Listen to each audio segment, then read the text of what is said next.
second example, you do the exact same thing. So we're looking at a list of data. So the first thing that we'd want to do is input it into our calculator. So we'd start out with, just like before, we'd start out with hitting your stat key, choosing edit, and inputting all of our data into list 1.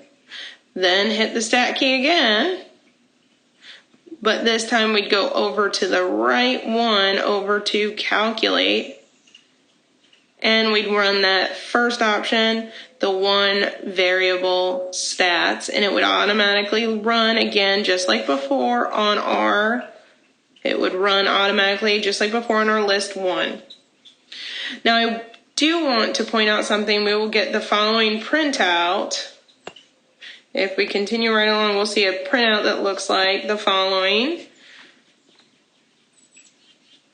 But I do want to note is, if you look at the problem, is they said that the National Highway Safety Administration conducted crash tests of child booster seats for all companies. So what does that mean that we're looking at? Because they will use the word all. We're not looking at a sample. We're looking at a population. So when we go to look for our standard deviation, we're not going to be looking for S because we've got a population. We're going to be looking for sigma. So let's go down and take a look at our results from our calculator. And what we'll use is the sigma x this time, the population standard deviation. Now, so that was 248.97. Okay, we need to go back and take a look at what the units were.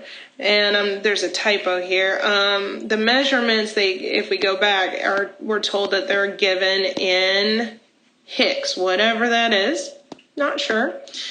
So our standard deviation should also be in that. So I don't know why we have a $sign. It's probably just a typo here. So we'll call that Hicks.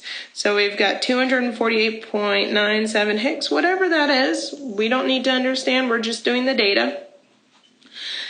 The second part would be to take the variance. Remember, variance is just squaring the standard deviation. So you take your 248.97, again, we don't have dollars, and square it. That means we're also going to square the Hicks we came up with, which means that when we square our 249.97 and we get our 61,986.06, that's in Hicks squared, because you have to square also